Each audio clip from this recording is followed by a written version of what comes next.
여러분, 우리 전도서 말씀 이제 오늘 8장 우리가 이제 보게 될 시간입니다. 이제 거의 이제 끝으로 가고 있죠, 전도서가. 오늘도 여러분 말씀 통해서 하나님의 지혜와 능력과 생명을 경험할 준비 되셨습니까? 네, 또 메모하시면서 또 이 8장 하나님 말씀 함께 공부하며 주의 은혜 나누겠습니다. 자, 오늘은 누가 지혜로운 자인가 라는 주제로 이 전도서 8장 말씀을 보도록 하겠습니다. 자, 먼저 마스크를 어쨌든 여러분 꼭 잘 쓰시고 우리 예배에 임하시면 좋겠습니다. 자, 누가 지혜로운 자인가? 여러분 세 번역을 보면 1절을 이렇게 시작합니다. 어떤 사람이 지혜 있는 사람인가? 이렇게 이 세 번역 말씀이 시작되는 것을 알 수 있어요. 옛날 어느 큰 나라 왕에게 신실한 신하 3명이 있었습니다. 하루는 임금님이 그 가장 사랑하는 신하 3사람을 불러서 이렇게 말씀하셨어요. 자네들의 충성을 내가 아니 너희에게 큰 상을 내리겠노라. 너희들은 내일 새벽부터 말을 타고 하루 종일 달리면서 표시하는 땅을 다 너희에게 줄 것이다 라고 말했습니다.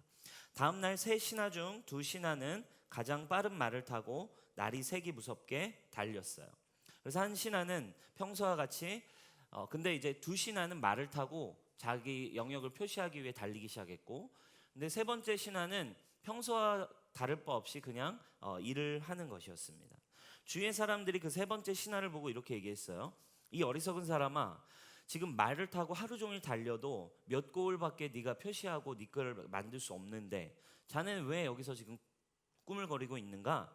그자 그 세 번째 신하는 빙그레 웃기만 했대요. 그리고 그날 저녁이 됐습니다. 첫 번째 신하는 거의 2고을 정도의 땅을 표시했다고 해요. 2고을 정도의 땅을 이렇게 표시해서 약속대로 그 2고을의 땅을 하사받았습니다. 그리고 두 번째 신하는 4고을 정도의 땅에 표시를 하게 됐고 또 그 땅을 선물로 받았어요. 그리고 마지막 세 번째 신하에게 물었습니다. 왕이 이렇게 묻는 거예요. 자네는 몇 고을이나 표시했는가? 그러자 마지막 신하가 대답했습니다. 전하, 저는 지금 표시하겠습니다 하면서 손가락으로 왕 앞에 조그마한 원을 이렇게 그리는 거예요. 그러더니 전하, 이 원 밖에 있는 것을 저에게 주십시오 라고 이렇게 얘기를 했대요. 굉장히 이제 어처구니가 없는 신하의 어떤 그런 발상과 지혜인데, 여러분 우리가 원이라고 생각하면, 선이라고 생각하면 원 안에 면적, 원 안에 지름, 원 안에 있는 것들만 우리는 생각하게 됩니다. 그러나 원 밖에 무한한 것들을 보는 눈을 어쩌면 이 세 번째 신하는 가지고 있었던 거예요. 자기가 그냥 선을 긋는 그 안에 있는 것만 주목하는 게 아니라 그 밖에 더 놀랍고 광활한 것들이 반대쪽에 있다라고 하는 거. 어쩌면 원 밖에 있는 지혜를 볼 수 있는 눈, 그렇죠? 오늘 전도서의 이 지혜자가 우리에게 지금 이야기하고 있는 하나님의 지혜는 어쩌면 원 밖에 있는 이 세상, 우리의 삶, 우리의 삶의 한계, 우리의 나이의 한계, 우리의 인간이 가질 수 있는 내 능력의 한계를 뛰어넘는, 정말 이 세상에 특별히 결론적으로는 창조주가 가지신 원 밖에 있는 창조주의 지혜를 사실 전도자는 이 지혜에 대해서 우리에게 권면하고 있는 말씀이 어떻게 보면 이 성경 전체에 나와 있는 지혜서들이죠, 그죠? 시편, 전도서, 아가서, 잠언, 이런 지혜서들은 하나님의 지혜를 알려주고 있습니다. 오늘 특별히 8장은 누가 지혜로운 자인가? 라는 질문, 주제 제기를 하면서 이 말씀을 풀어가고 있어요. 도대체 진짜 참된 지혜, 참된 이 세상의 지혜를 가지고 있는 사람이 누굴까? 라는 질문을 던지며 말씀을 시작합니다. 누가 지혜자래요? 첫 번째 우리 1절을 한번 보겠습니다. 1절 우리 함께 읽어보도록 할까요? 시작. 누가 지혜자와 같으며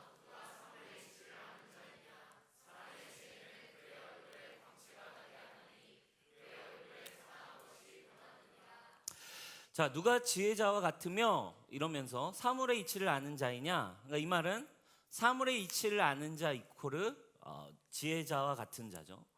사물의 이치를 아는 사람이 곧 성경이 말하는 지혜자래요. 이치라는 말 어려운 말이죠. 한문이에요. 근데 사전에 이렇게 나와 있어요. 사물의 정당하고 당연한 조리 또는 도리에 맞는 취지. 더 어렵죠? 사물의 정당하고 당연한 조리 또는 도리에 맞는 취지. 약간 랩 같아요, 그죠? 정당하고 당연한 조리 또는 도리에 맞는 취지. 네. 말뜻이 어려운데 이치 어려워요. 근데 아무튼 영어 성경을 보면 쉽습니다. 영어 성경에 잘 나와 있어요. explanation, 설명이라고 나와 있어요. 사물을 설명해 줄 수 있는 사람. 이 세상의 모든 일들을, 이 세상에 일어나는 많은 것들을 정말 설명해 줄 수 있는 사람이 지혜로운 사람이래요. 자, 여러분, 우리가 일반적으로 이 세상의 지혜도 비슷한 것 같아요. 일반적으로 이 세상에서도 지혜로운 사람 하면 많은 문제들, 많은 난제들 또는 많은 이 세상에 많은 수만 가지의 여러 가지 종류의 지식들이 있죠. 전문 분야가 있어요. 그 영역에 적절한 답을 줄 수 있는 사람들, 이거 일반적으로도 이 세상에서도 지혜로운 사람이라고 이야기하죠. 근데 어쨌든 지혜로운 자가 답을 주고 설명해 줄 때 어떻게 된대요? 1절 얼굴에 광채가 나게 된대요. 그러니까 답을 딱 찾으면 어때요, 여러분? 몰랐던 문제에 대한 답을 딱 찾았을 때 얼굴이 이제 달라지죠. 늘 끙끙 앓던 문제, 늘 해결되지 않던 어떤 문제에 답이 딱 나에게 내려지는 순간 얼굴에 빛이 나타나기 시작합니다. 그런데 여러분, 오늘 성경이 말해주고 있는 이치를 아는 자라는 말은 사실은 그냥 어떤 일반적인 지식 1 더하기 1은 2다라고 하는 어떤 답을 그냥 설명하는 정도의 뜻은 아닌 것 같아요. 그러나 또 이 이치라고 하는 말, 영어 성경에 explanation이라고 나오지만 또 우리가 좀 원어는 어떤 의미를 가지고 있는지 좀 보면 좋겠죠. 이치라고 하는 단어를 우리 이제 히브리어의 원어를 좀 보게 되면 이제 페셰르라고 하는 이제 단어를 썼어요. 페셰르라고 하는 단어의 뜻은 해석하다 그리고 설명하다 똑같아요. 해석하고 설명해 준다 이런 뜻을 가진 단어예요. 약간 뜻이 비슷하죠, 어떻게 보면. 근데 여러분, 신기한 건 이 페셰르라고 하는 단어가요, 찾아보니까 이 성경 전체를 통틀어서 오늘 이 전도서 8장에 딱 한 번이 나와요. 딱 한 번이 나온다는. 흔치 않은 예죠. 흔치 않은 예입니다. 딱 한 번 나오는 단어예요. 그래서 더 어려운 부분이 있는 것 같아요. 근데 어쨌든 사실 성경이 말하는 지혜는 단순히 그래서 머리 좋은 사람을 말하는 건 아니에요. 뭐냐면 사실은 해석해 주는 거래요. 설명과 해석은 조금 다른 것 같아요. 설명은 어떻게 보면 그냥 있는 팩트 자체를 풀어주는 정도이고, 해석이라고 하면 거기에 이제 어떤 단어가 들어가야 하냐면 의미라는 단어가 들어가요. 그죠? 이것이 말하고 있는 의미가 무엇인지, 이것의 뜻이 무엇인지. 그래서 사실은 성경이 말하고 있는 지혜는 인생의 진정한 의미 그리고 진정한 방향을 알고 있는 자들이에요. 여러분, 오늘날 이 시대에도 사실 각광받는 직업은 이미 인터넷에 수많은 정보가 너무 많은 거죠. 수많은 정보를 잘 찾는 사람이 아니라 그 수많은 정보를 잘 배열해서 필요한 것들을 제공하는 사람들이 사실 더 돈을 많이 벌고 있죠. 여러분, 성경이 말하는 것은 수많은 그냥 정보, 팩트, 지식을 주는 사람이 지혜 있는 사람이 아니라 사실은 인생과 그 삶에 숨어있는 진정한 의미를 아는 사람들, 진정한 뜻과 의미와 방향성을 알 수 있는 게 지혜래요. 여러분, 여기까지 말해도 사실은 조금은 그냥 그게 그거 아닌가라는 생각이 좀 들 수 있어요. 그냥 지식이 아니라 의미를 아는 것이, 진정한 의미를 아는 게 지혜다. 여러분, 아까 이치라고 나온 단어, 이 페셰르라고 하는 단어가 나왔어요. 전도서에 딱 한 번 나와요. 근데 여러분, 이 단어랑 어떻게 보면 이제 여기 이제 자음이 있어요. 히브리어에는 자음, 큰 단어가 자음이고 밑에 이제 히브리인들이 좀 더 단어들을 쉽게 알기 위해 모음들을 만들었어요. 이 점들이 이제 모음들이거든요. 이런 모음들을 더 이렇게 작게 이제 이런 점들을 통해서 이제 더 단어들을 구체화했어요. 근데 히브리인들이 이 페셰르라고 하는 말과 사실은 동의어가 있어요. 그래서 점만 조금 다르고 발음이 조금 다르죠. 그 단어는 페샤르라고 하는 단어가 있는데 의미는 똑같아요. 페샤르라고 하는 단어가 26번, 28번 정도 사용돼요. 그러니까 페셰르라는 단어는 한 번 사용됐고 페샤르라고 하는 단어는 똑같은 이제 어원이고 똑같은 단어예요. 똑같은 뜻입니다. 근데 이 단어는 26번 내지 28번 정도 사용됐어요. 페시아르 한번 보여주실래요? 없나요? 네. 페시아르라고 하는 단어는 26번 정도가 사용되는데, 근데 또 신기한 게 있어요. 이 똑같은 동의어인 페시아르라고 하는 단어는 어디에서만 나오냐면 26번, 28번 모두 다 다니엘서에만 나와요. 그죠? 해석해주다, 설명해주다라고 하는 이 단어는 이 지혜로운 자는 이렇게 해석하는 자다. 근데 이 단어가 어디에만 나온다고요? 다니엘서에만 나와요. 그리고 전도서에 비슷한 언어를 그대로 하나 가져와서 하나만 사용됐어요. 자, 다니엘서에 이 단어가 어디에 사용되는지 한번 볼까요? 많이 사용됐지만 대표적으로 나온 곳이에요. 자, 갈대아 술사들이 아람말로 왕에게 말하되 왕이여 만수무강하옵소서, 왕께서 그 꿈을 종들에게 이르시면 우리가 해석하여 드리겠나이다. 여기서 해석하여 주겠다라는 단어가 이제 파샤르라고 하는 단어예요. 페시아르, 그죠? 5절, 왕이 갈대아인들에게 대답하여 이르되 내가 명령을 내렸나니 너희가 만일 꿈과 그 해석을 내게 알게 하지 아니하면 너희 몸을 쪼갤 것이며 너희 집을 거름더미로 만들 것이요. 여기서 해석을 내게 알게 하지 아니하면. 6절, 너희가 만일 꿈과 그 해석을 보이면 너희가 선물과 상과 큰 영광을 얻으리라. 그런즉 꿈과 해석을 보여라. 여기서 해석이죠. 7절, 그들이 다시 대답하여 이르되 원하건대 왕은 꿈을 종들에게 이루소서, 그리하시면 우리가 해석하여 드리겠나이다. 여기서 느부갓네살 왕이 굉장히 깨름직하고 소름 끼치며 뭔가 너무나 두려움이 느껴지는 꿈을 꿨잖아요. 근데 이 꿈을 도무지 알 수 없는 거예요. 도대체 이 꿈은 나에게 뭘 의미하고 있을까? 나에게 어떤 의미일까? 이게 너무 궁금해가지고요. 막 지혜자들, 이 술사들, 무당들을 다 모아가지고, 야, 너희들 이것에 대한 페샤르, 이것에 대한 의미를 나에게 좀 알려줘. 이것에 대한 뜻을 나에게 좀 알려줘. 라고 막 지금 이야기하는 거죠. 이거를 막 못 푸니까 나중에 보면 12절에 이 사람들 그냥 다 죽여버리죠. 그죠? 자, 여기서 뭐예요? 성경에서 사용된 지혜로운 자가 가진 능력이 뭐래요? 여러분, 여기서 해석한다는 거는 뭐예요? 꿈에서 예를 들면 신상에 대한 꿈을 꿨어요. 머리는 금으로 되고 가슴은 은으로 되고 쇠로 되고 흙으로 된 큰 멋진 이 신상의 꿈을 꿨는데, 여러분, 이 꿈을 해석한다는 게 그냥 그것은 그냥 어떤 신상, 이 신상에 대한 정보를 몰랐을까요, 왕이? 아니에요. 똑같은 신상이고 큰 돌이 날라와서 그 신상이 팡 깨졌는데, 그 돌이 깨지면서 그 돌은 열방에 막 다시 가득 채워지는 뭔가 이상한 의미가 있는 것 같은 꿈인데, 돌을 몰랐겠습니까? 신상을 몰랐겠습니까? 그 깨어지는 현상 자체가 해석이 안 됐겠습니까? 그게 아닌 거예요. 그것이 말하고 있는 나의 인생이 지금 어디로 가고 있는지, 지금 이게 왜 내 꿈에 지금 나타났는지, 나의 인생에 뭔가 중요한 것 같은데, 이 사건이 나에게 중요한 것 같은데, 지금 이 시즌이 나에게 중요한 것 같은데, 지금 내 인생에 뭔가 중요한 것들을 내가 지나고 있는데 나는 이 의미를 잘 모르겠다 이거예요. 창세기에 보면 아브라함의 여종 하갈이 도망칩니다. 이제 사라를 피해서 도망치죠. 그리고 도망쳐서 집을 나와서 헤매고 있을 때 천사가 나타나서 하갈에게 이렇게 물어요. 창세기 16장 8절입니다. 사라의 여종 하갈아, 네가 어디서 왔으며 어디로 가느냐. 여러분, 바로 이것이 어떻게 보면 모든 인간이 가지고 있는 질문이죠. 모든 인간이 사실 찾고 있는 질문이고 답을 얻기 원하는 지혜예요. 인간이 어떻게 생성되었는가? 나는 어떤 세포로, 나는 뼈가 몇 개고, 나는 물 몇 프로, 단백질 몇 프로로 돼 있는가?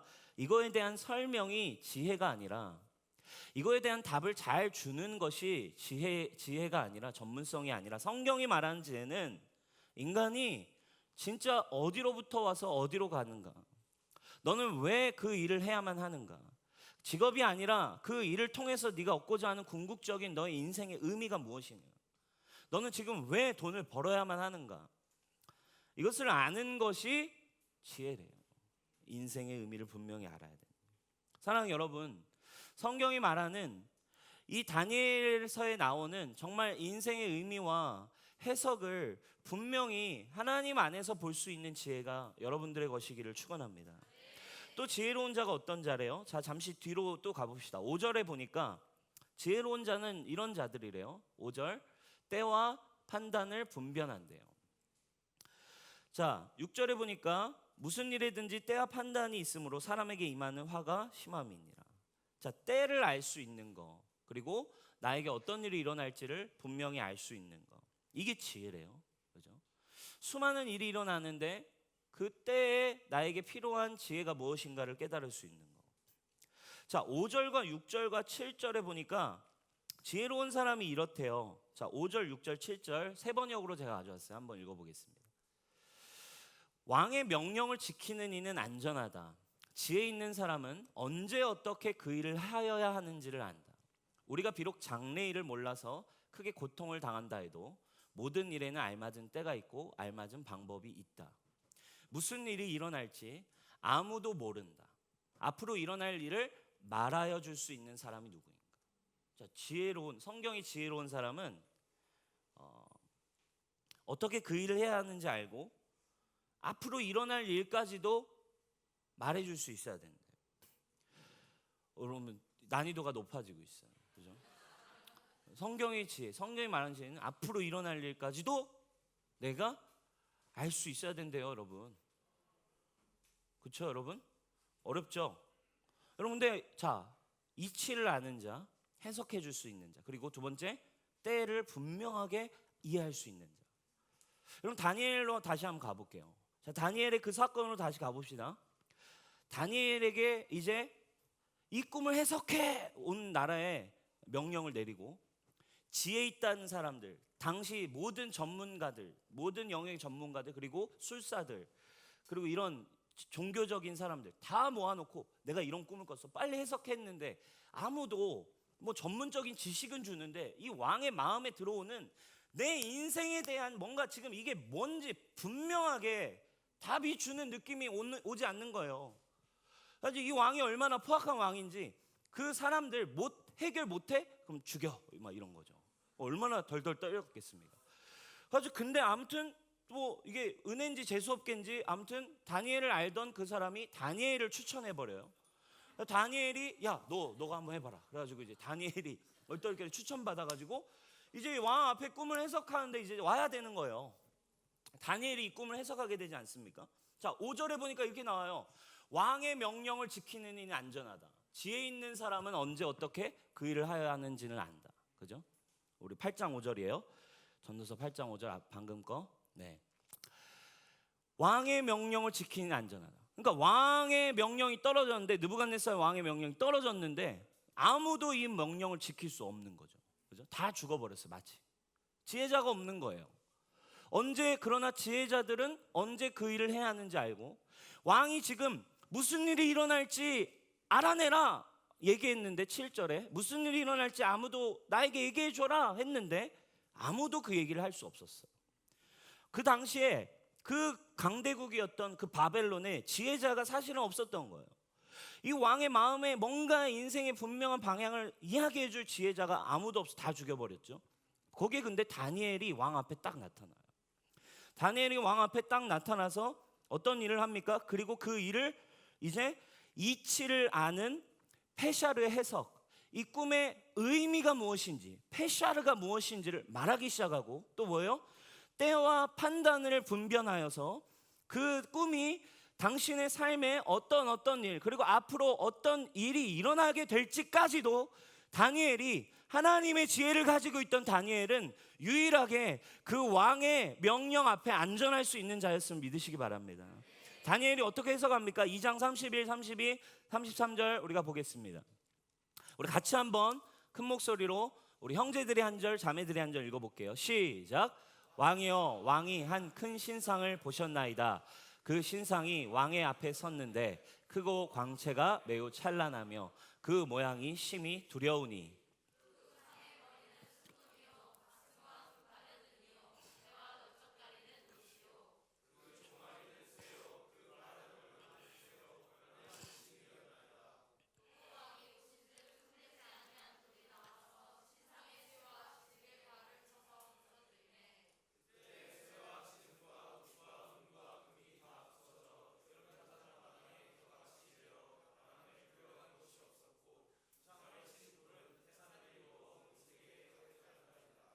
아멘. 자, 이 꿈이 이런 내용인데 다니엘이 이제 이 의미를 해석하기 시작하죠. 왕이 신상 몰랐겠습니까? 금이 뭔지, 은이 뭔지, 노시 뭔지, 쇠가 뭔지 몰랐겠습니까? 그러나 그 의미가 무엇인지, 이것이 나에게 어떤 일이 일어날지에 대해서는 알 수 없는 거예요. 그러나 하나님의 지혜를 가졌던 다니엘이 이것을 해석하기 시작하죠. 뭐라고 해석합니까? 왕이시여, 이 신상, 머리는 이렇게 됐고 가슴은 이렇게 돼 있고 발은 이렇게 돼 있는 것들은 앞으로 왕 이후에 나타나게 될 수많은 제국, 수많은 역사들을 상징합니다. 이 땅의 수많은 역사들이 계속적으로 히스토리가 진행되겠지만, 그러나 어느 때가 됐을 때 하늘에서부터 날라오는 산돌, 온전한 돌이 날라와 가지고 그 모든 나라들을 깨트리는 때가 올 것입니다. 그리고 그 깨트릴 때 그 산산조각난 돌들은 이 열방에 가득 채워지는 새로운 나라가 되어질 것입니다. 다니엘에게는 지혜가 있었어요. 무슨 지혜였습니까? 결국 이 땅에 임하게 될 예수 그리스도, 그리고 이 땅의 역사를 깨트리고 새로운 하나님의 나라를 가지고 올 예수 그리스도에 대한 지혜를 다니엘은 이미 가지고 있었다라는 거예요. 사랑하는 여러분, 여러분들의 삶 가운데 여러분 인생을 살아가는 의미, 여러분 인생을 살아가는 때에 대한 여러분 이 지혜가 오늘 하나님 안에서 여러분들에게 있기를 주님의 이름으로 축복합니다. 11절로 넘어갈게요. 11절에 보니까 정의의 문제에 대한 이야기를 합니다. 굉장히 어려운 또 난해한 지혜에 대한 이야기를 하기 시작해요. 11절 우리가 한번 읽어보겠습니다. 시작.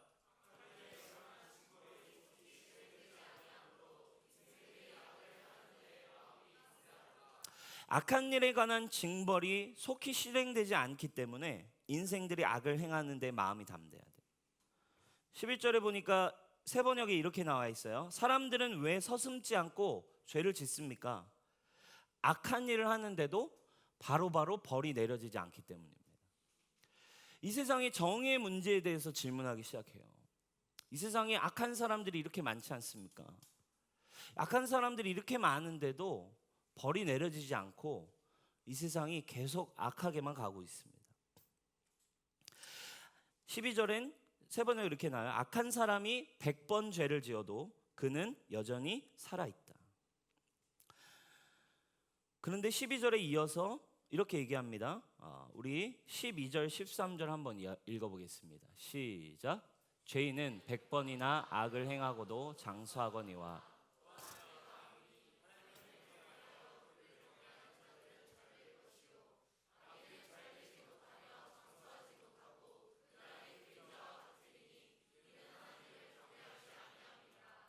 자, 악한 사람이 죄를 지어도 여전히 살아있대요. 근데 사람들은 이렇게 얘기한대요. 뭐라고?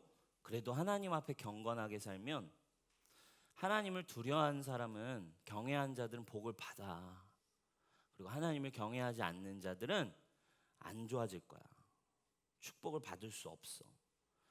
한창 나이에 죽게 되고 그가 하는 일이 잘 될 리 없어 라고 사람들은 그렇게 믿는데요. 근데 지혜자는 되게 현실적이에요. 14절에 이렇게 얘기합니다. 세상에서 행해지는 헛된, 제가 세 번역을 읽어드릴게요. 이 세상에, 그런데 사람들은 그렇게 믿고 있는데도 14절, 이 세상엔 여전히 헛된 일이 벌어지고 있다. 악한 사람이 받아야 할 그 벌을 의인이 받는가 하면 의인이 받아야 될 그 보상을, 축복을 악인이 받고 있다. 이것을 보고 어찌 헛되다고 말하지 않을 수 있겠는가? 악이 제대로 심판이 안 일어난대요. 그래도 사람들은 믿는데요.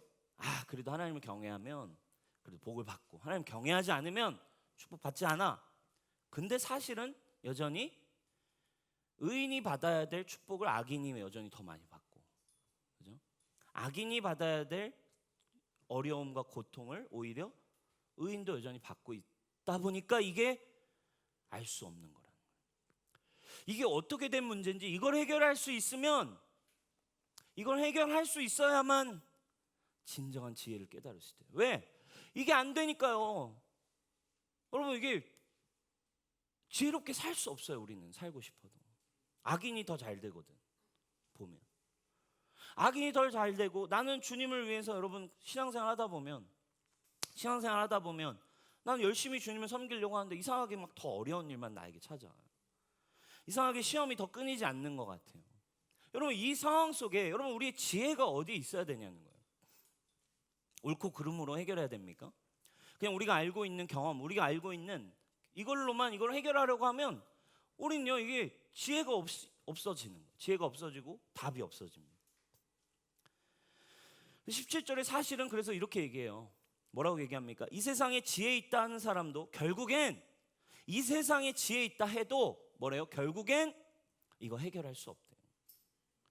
능히 알아보려고 해도 알지 못하나니 비록 지혜자가 아노라 할지라도 능히 알지 못한대. 여러분, 지금 앞에 몇 가지 우리가 봤어요. 인생의 의미를 해석할 수 있는 거, 그리고 때와 판단을 분별해서 진짜 앞에 일어난 일까지도 내가 미리 바라볼 수 있는 지혜. 성경이 말해. 그리고 이 세상에 옳고 그름, 공의에 대해서, 정의로움에 대해서도 분명한 답을 가지고 있을 수 있어야 돼요. 그래야만 이 땅에서 두렵지 않고, 이 땅에서 헤매지 않고, 이 땅에서 고생하지 않고 지혜롭게 다니엘처럼 우리가 살 수 있다라는 거예요. 어렵죠. 근데 전도자는 얘기하고 있어요. 사실 이 세상의 방법으로는 그런 사람 찾아본 적이 없대요. 그럼 한번 근데 여러분 떠올려 보세요. 성경에 가장 지혜로운 사람 하면 누가 떠올라요? 솔로몬이죠. 그죠? 이 책은 누가 썼어요? 솔로몬이 썼어요. 자, 이제 우리 결론으로 들어갈 거예요. 자, 솔로몬이 성경에서 가장 지혜로운 사람이래요. 근데 이 책을 쓴 사람이 솔로몬이에요. 어쩌면 사실 솔로몬은 이런 지혜를, 지금 말한 이런 지혜를 그나마 가장 많이 가지고 있었던 사람이었던 것 같아요. 어쩌면 오늘 이 지혜자가 가져야 할, 누가 지혜자인가 라고 할 때 가졌던 이 요소들, 이 모든 요소들을 사실 가지고 있었던 사람에 가장 가까운 사람이 솔로몬이죠. 그 사건이 하나 있죠. 솔로몬의 재판의 사건. 우리가 너무나 잘 아는 솔로몬의 재판의 사건이 등장합니다. 솔로몬의 재판을 보면 어쩌면 가장 정말 지혜자라고 우리가 얘기할 수 있을 만한 지혜자의 어떤 사건이 등장해요. 여러분 너무 잘 아는 사건이에요. 우리 한번 말씀 띄워주세요. 자, 오늘 말씀을 통해 좀 보는 게 있죠. 그럼 여러분, 말씀이 가장 좋은 설교입니다. 네. 자, 보세요. 솔로몬의 재판 여러분 뭐 다 들어보셨죠? 다 아는 거예요. 어느 날 여인 두 사람이 찾아왔어요. 왕에게 찾아와가지고, 왕이시여, 이 문제를 좀 해결해 주세요. 둘 다 갓난 아기가 있었나 봐요. 둘 다 갓난 아기가 있었는데 둘 다 갓난 아기를 옆에 누워놓고 같이 잠이 들었는데 자고 일어나 보니까 한 아기가 죽어 있는 거예요. 누군가 깔아가지고 엄마가 자다가 이제 깔려가지고 아기가 질식돼서 죽은 것 같아요. 근데 지금 재판에 가지고 온 이유가 뭐예요? 지금 이 여자가 저 아기, 살아있는 아기가 원래 내 아기입니다. 아닙니다. 이 아기는 원래 내 아기입니다. 그러면 싸움이 일어난 거죠. 아닙니다. 이 여인이 제 아기가 살아있었는데 제 아기를 바꿔치기 했습니다. 제가 제 아기도 못 알아볼까요? 아니, 이거 제 아기인데 왜 그러세요? 하면서 이게 뭐 해결이 안 되는 문제 가지고서 이거에 대한 해결을 해달라고 지금 솔로몬에게 찾아온 거예요. 솔로몬이 재판하잖아요. 자, 왕이 이르되 이 여자는 말하기를 산 것은 내 아들이요 죽은 것은 네 아들이라 하고, 저 여자는 말하기를 아니라 죽은 것이 네 아들이고 산 것이 내 아들이라 하는도다 하고. 그러자 솔로몬이 이제 판결을 내리죠. 이르되 칼을 내게로 가져와라. 칼을 왕 앞으로 가져온지라. 왕이 이르되 사나이를 둘로 나누어 반은 이 여자에게 주고 반은 저 여자에게 주라. 너무 잘 아시죠? 자, 그러면 오케이, 반으로 잘라서 둘 다 내 거라 하니까 반으로 잘라서 이 반 이 여자에게 주고 반 이 여자에게 줘라. 그 산 아들의 어머니 된 여자가 그 아들을 위하여 마음이 불붙는 것 같아서 왕께 아뢰어 청하건대 내 주여, 산 아이를 그에게 주시고 아무쪼록 죽이지 마소서 하되 다른 여자는 말하기를 내 것도 되게 말고 네 것도 되게 말고 나누게 하라 하는지라. 벌써 딱 솔로몬이 알아채잖아요. 그죠? 진짜 엄마는 아니에요. 차라리 자르지 마세요. 절대 죽이지 마세요. 그냥 저 여인에게 주세요. 근데 가짜 엄마는 드러나죠. 아니에요. 얘 것도 내 것도 그냥 안 되게 하세요. 그냥 잘라서 반으로 나눠주세요. 왕이 대답하여 이르되 산 아이를 저 여자에게 주고 결코 죽이지 말라. 저가 그의 어머니이니라 하매 온 이스라엘의 왕이 심리하여 판결함을 듣고 왕을 두려워하였으니 이는 하나님의 지혜가 그의 속에 있어 판결함을 봄이더라. 이렇게 나와요. 솔로몬에게 하나님의 지혜가 그의 속에 있어 판결함을 봄이더라.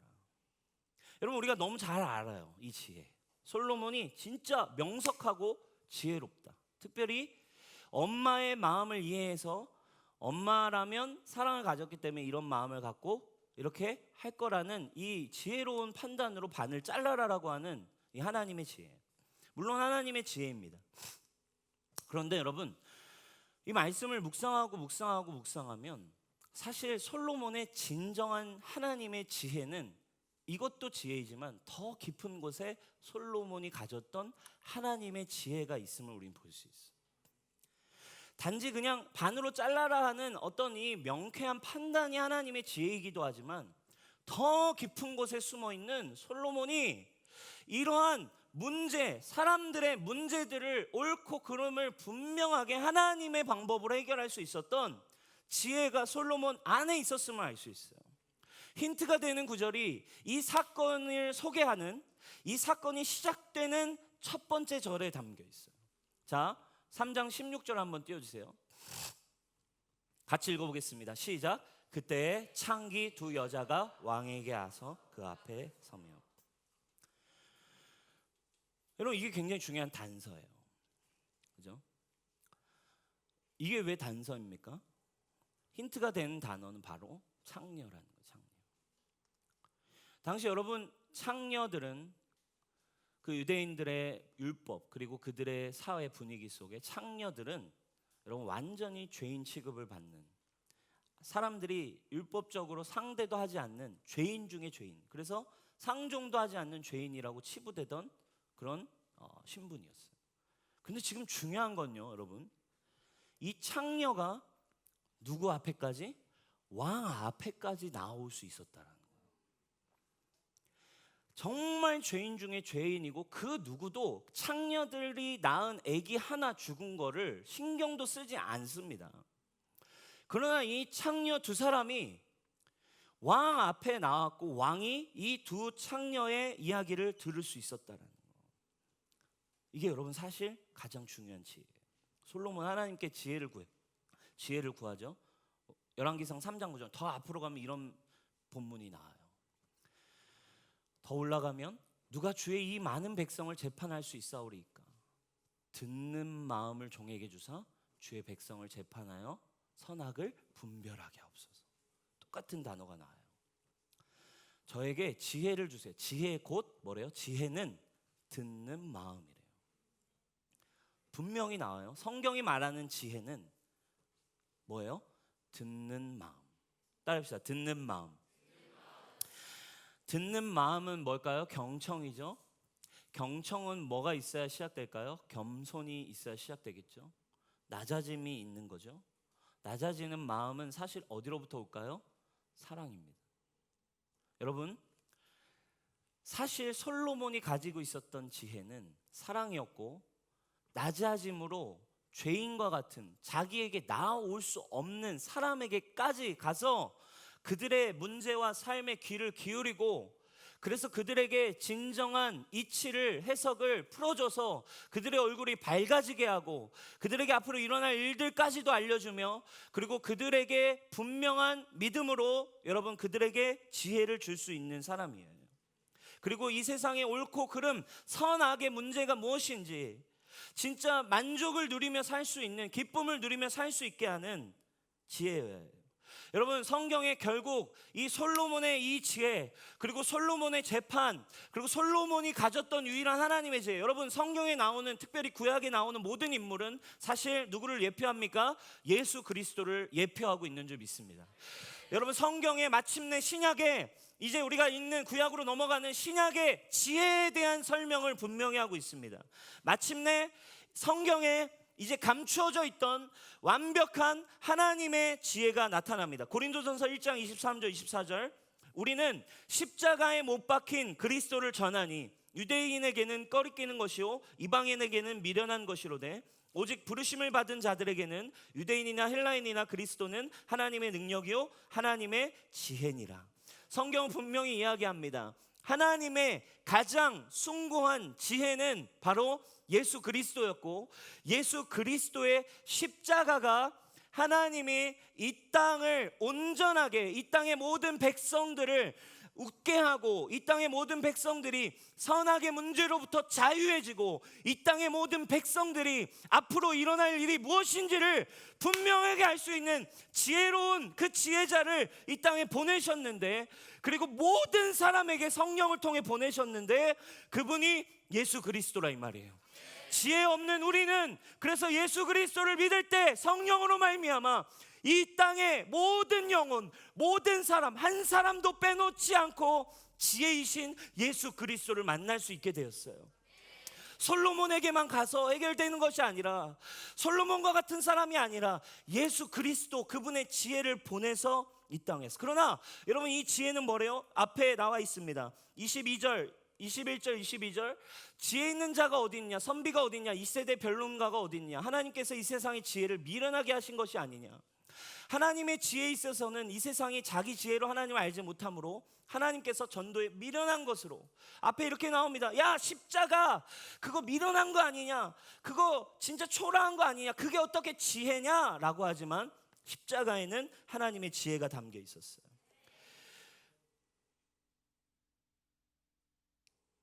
하나님이 왕이시었지만 예수님의 지혜, 하나님의 지혜는 뭐였어요? 솔로몬의 지혜, 듣는 마음과 같은 지혜였어요. 하나님의 지혜는 뭐였어요? 낮아짐이었어요. 빌립보서 2장입니다. 그는 근본 하나님의 본체시나 하나님과 동등됨을 취할 것으로 여기지 아니하시고 오히려 자기를 비워 종의 형체를 가지사 사람들과 같이 되셨고 사람의 모양으로 나타나사 자기를 낮추시고 죽기까지 복종하셨으니 십자가에 죽으심이라. 사랑하는 여러분, 오늘 전도서를 통해 우리가 볼 수 있는 참된 지혜가 있습니다. 그리고 성경의 복음서들은, 신약의 성경은 분명히 이야기합니다. 그 참된 지혜는 예수 그리스도의 십자가라고 이야기합니다. 미련한 십자가의 방법, 미련하고 바보 같은 십자가의 방법이지만 다가갈 수 없는 왕과 창녀의 거리에 가서 그 문제를 해결할 수 있는 사랑, 다가갈 수 없는 왕이신 창조주이신 그분과 내가 죄인과 완전하신 하나님 사이에 갈 수 없는 거리, 절대로 우리는 하나님 앞에서 설 수도 없고 죄인의 신분으로 하나님 앞에 설 수도 없지만 그 거리를 좁히시기 위해 왕이신 그분이 이 땅에 내려오셔서 죄인인 나와 함께 하신, 창녀들의 문제의 귀를 기울여 주셔서 그 문제를 해결해 주신 것처럼 죄인인 이 땅에 나에게까지 먼저 찾아오셔서 낮아지셔서 우리의 삶 가운데 들어오신 예수 그리스도의 복음이 여러분들의 인생에 참된 지혜임을 믿는 은혜가 있기를 축원합니다. 아멘. 이러지도 저러지도 못하는 죄인인 우리를 구원하여 주신 하나님의 은혜, 진정한 지혜가 십자가입니다. 진정한 십자가는 인생의 의미를 알게 합니다. 나 인생의 때가 예수님을 만나는 때에 진정한 지혜가 시작됩니다. 옳고 그름의 기준, 여러분, 예수님 안에 있습니다. 예수님이 모든 선악의 기준이 되어주셨어요. 불행과 행복의 기준이 되어주셨습니다. 토부와 라를 하나로 만들어주신 분 예수 그리스도이십니다. 그분의 의가 나의 의가 되었어요. 여러분, 그 지혜가 오늘 여러분들의 있기를 주님의 이름으로 축복합니다. 우리 함께 기도했으면 좋겠습니다. 자리에서 일어납시다. 우리 함께 찬양하며 주님 앞에 나아가십시다.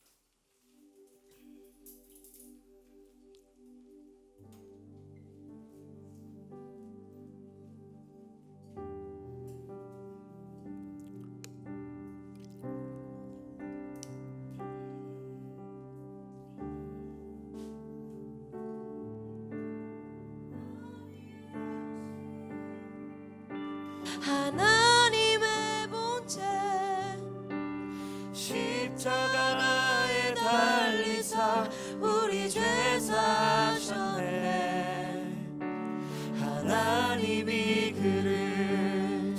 높여 지극히 높여 모든 이름 위에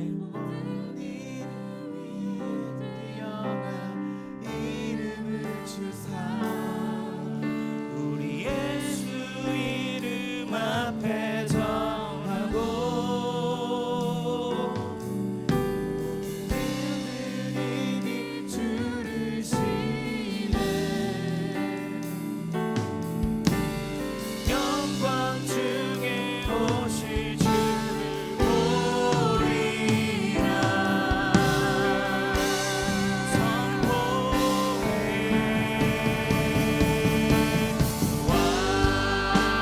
왕의 만세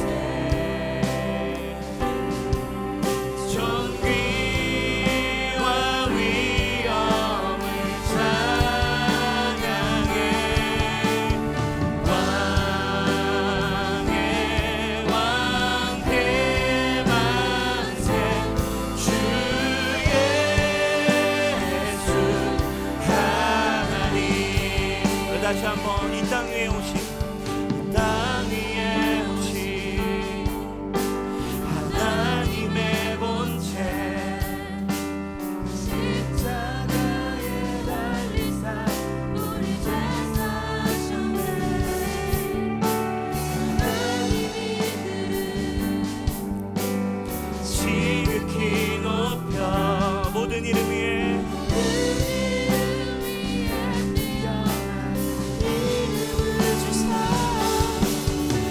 우리 예수 이름 앞에 전하고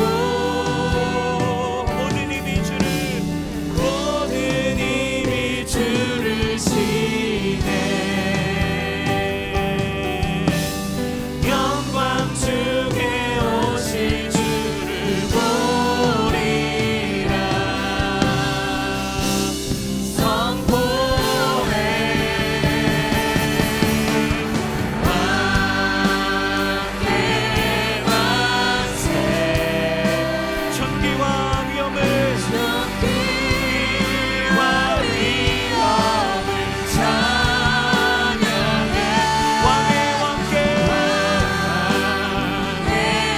왕께 만세 주 예수 하나님 왕께 만세 왕께 만세 존귀와 위엄을 찬양해 왕의 왕께 만세 주 예수 하나님. 사랑하는 여러분, 우리 말씀을 정리하며 같이 기도했으면 좋겠어요. 여러분들을 콜링하고 싶습니다. 여러분들의 삶에 분명한 이치, 페샤르, 여러분들의 삶의 의미를 여러분은 알고 계십니까? 이 의미를 알 수 없을 때 우리의 인생은 방황합니다. 참된 지혜를 찾아서 헤매이게 됩니다. 때와 판단을 알 수 없어. 앞으로 나에게 일어날 일이 어디로 가는지, 나는 결국 나의 인생은 어디로 와서 어디로 가게 될 것인지, 나의 삶에 어떤 일이 일어나게 될지 우리는 알 수 없기 때문에 결국 우린 지혜 없는 자처럼 삽니다. 그리고 또 어떤 일이 일어납니까? 우리의 인생 가운데 분명한 사랑을 알지 못하는, 나의 인생 가운데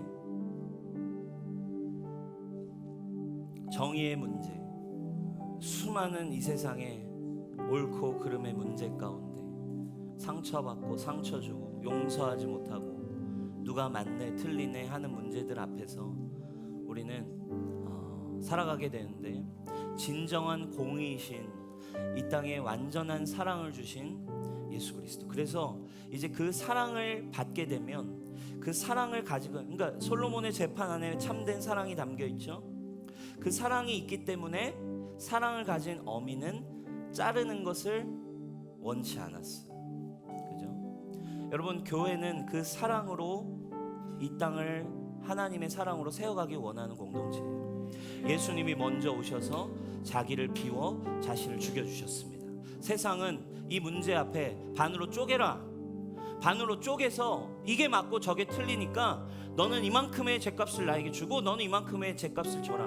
너는 나에게 분명하게 미안하다 하고 너는 분명하게 이런 것들에 대해서 문제를 이걸 해결해라. 너가 이렇게 잘못했고 나는 이렇게 잘못했고 이 문제 앞에 이렇게 해결하기 시작하면요, 여러분 뭐예요? 결론은 세상의 방법이에요. 잘라라, 가르르자, 끝내자, 정리하자. 그러나 여러분, 예수님 솔로몬의 재판 안에 참된 지혜가 들어 있습니다. 사랑은 자르는 것이 아니라, 아닙니다, 자르지 마십시오. 자르지 말고 차라리 주십시오. 자르지 말고 보호하겠습니다. 자르지 않고 온전하게 만들겠습니다. 여러분, 이 일을 하신 분이 바로 예수 그리스도이십니다.